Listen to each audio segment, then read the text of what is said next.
Merci, Monsieur le Président. Je vais essayer d'être moins longue que nos orateurs. C'est pas gagné. D'abord, je voudrais saluer le retour de Claire Moody en commission des budgets. Ça me fait très plaisir. Je voudrais d'abord dire, bien sûr, en plus personnellement, je ne doute nullement de la pertinence de développer la défense européenne. Donc, mon propos ne s'attachera pas au fond. Nous sommes ici en commission des budgets. Même si j'insiste, je pense que non seulement j'ai toujours été convaincue de la pertinence de la défense européenne, mais en plus, le contexte actuel, le contexte géopolitique actuel, ne peut que renforcer cette conviction. Cependant, comme je vous l'ai dit, ici, nous sommes en commission des budgets, et c'est sur ces points-là que je voudrais intervenir. Plus un, parce qu'il semble que vous ayez oublié le vote du Parlement sur la proposition. D'abord, sur le hors-budget, comme l'a dit le président Arthuis, nous sommes dans une situation d'hypocrisie totale. Au prétexte que les traités ne le permettent pas, on contourne les traités et on fait en sorte de faire un budget extérieur. Ça pose quand même une question.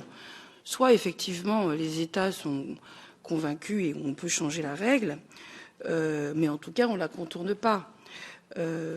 L'efficacité ne peut en aucun cas justifier l'insincérité budgétaire. En tout cas, c'est mon point de vue.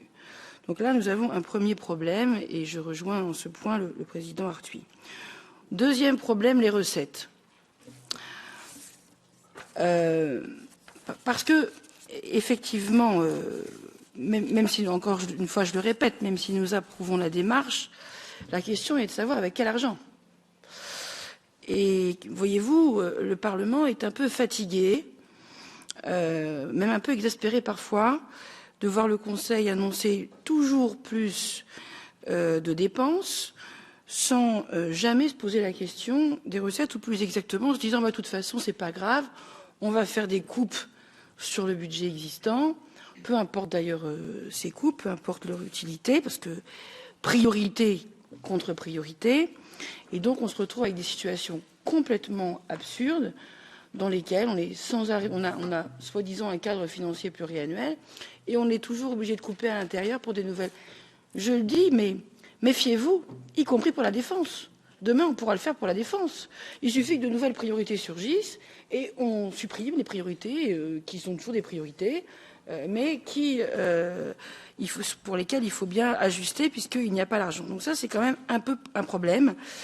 Et par ailleurs, nous sommes un peu inquiets de voir glisser un budget qui était un budget essentiellement de solidarité, se transformer assez rapidement en un budget sécurité et défense, même si, encore une fois, je pense que cet aspect-là doit figurer. Et nous avons donc un problème que nous avons d'ailleurs dans la position du Parlement clairement annoncée, enfin clairement évoquée, et pour lequel nous avons apporté une réponse, qui est de dire pas de problème pour cette nouvelle priorité, à condition que le budget de l'Union augmente d'autant. C'est ça la proposition que nous avons faite. Alors la semaine dernière, nous avions ce premier vote, un des votes qui sur le préparatoire, où ce que je viens de dire a été validé, puisque pour une part, on a utilisé les marges, la flexibilité, et pour une part, on a quand même dû encore couper SEF. C'est plus possible. Donc, dans le prochain cadre financier pluriannuel, il faut que vous disiez à vos amis au Conseil que ça ne peut pas durer et que soit ils augmentent, mais ils ne pourront pas continuer à couper comme ils le font, et d'ailleurs le Parlement sera très ferme, les politiques de cohésion ou de solidarité ou le Fonds social européen comme ils le font aujourd'hui.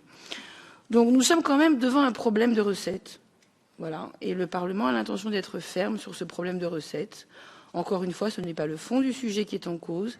C'est vraiment le sérieux budgétaire, la sincérité budgétaire, le fait que quand on dit qu'il y a une nouvelle priorité, eh bien on trouve de l'argent pour cette nouvelle priorité et on ne casse pas les priorités précédentes. Après, j'ai un problème tout à fait anecdotique, mais quand même, ça m'interroge, puisque l'un d'entre vous, alors excusez-moi, je n'ai pas retenu vos noms, mais l'un d'entre vous, le représentant de la Commission, a précisé que la proposition se faisait sur la base de deux États minimum. Or, le Parlement a voté 3 États. Donc, il se trouve quand même, il me semble que nous sommes encore co-législateurs, encore que des fois je m'interroge. Et donc, je voulais savoir quelle était votre position sur ce point.